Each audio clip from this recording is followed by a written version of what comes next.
let's look for Duke. We're out here in Durham. Yeah, we they both kick off at the same time. Both kick off at 6:00 on Saturday. The Aluminum Company of North Carolina is where we are. It's on 1335 Hamlin Road in Durham. So let's talk about the Duke Blue Devils for a second here. I'm just going to establish this now. Okay. Duke is going to be what I'm calling my broken record team this year. Mm-hmm. What that means is on Fridays, we're a sports radio show. We have awesome college sports in the area. On Fridays, there's a good chance we're going to be previewing the games of the teams we cover. And the number one thing on my preview list for Duke, the reason why I call them my broken record team, is it's going to be the same thing. It's going to be the same thing. I can almost guarantee my main request for Duke will be every game this year, find a way to run the ball effectively. Yeah. The Elon game, their first game of the year, I was there on Monday. I said it's the only overreaction that I am 100% bought into. If you can't run the ball at Elon, I'm not sure how you're going to run it at anyone else on your schedule. Then the Northwestern game happened. It was a breezy, gusty, cold, right on Lake Michigan game against a Big Ten team. And that right there is like the quintessential, I wish we could run the ball game.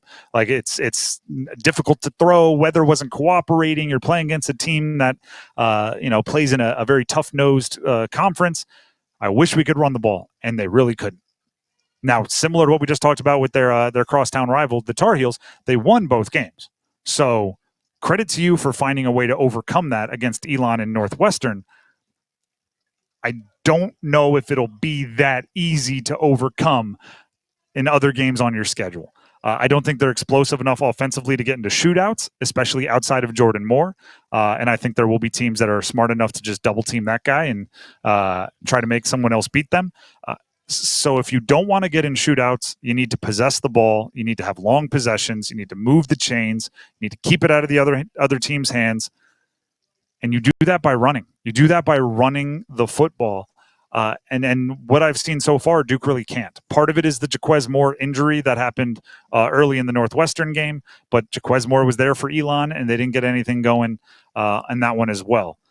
So as Duke welcomes UConn to Durham, which, by the way, is a game, and I've said this a bunch of times, I think it should be played every year. I think Duke and UConn should play in men's basketball, women's basketball, and football every year. I'm for it. Turn it into a non-conference rivalry. I'm for it. They're pouring money into their football program. I think it works. But UConn, where their football team is now, they are not the big bad wolves of physical beasts no. When it's like, oh, you're not gonna be able to push around UConn. They're no patsies, but they're not the big bad wolf.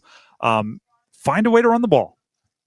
Just like it was last week against Northwestern, find a way to run the ball. Dennis, you can back me up on this one.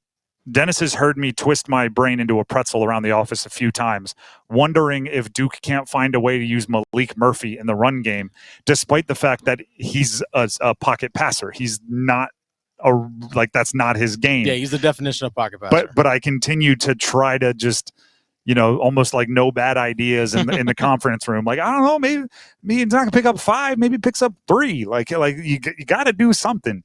I don't think that's the actual answer, but I come back to it like once a week, going maybe Maalik Murphy could run. One thing that they did against Northwestern was they actually brought in Henry Beelan, their backup quarterback. He ran a couple times, like he came in for like 3 or 4 straight plays. He ran himself a couple times, even like threw one pass. So they're just like, hey, there's a threat. Just because I'm in here doesn't mean we're not going to throw the ball. So they kind of did that to kind of manufacture at least a couple runs. Their longest run this season is 12 yards. Yep. That's it.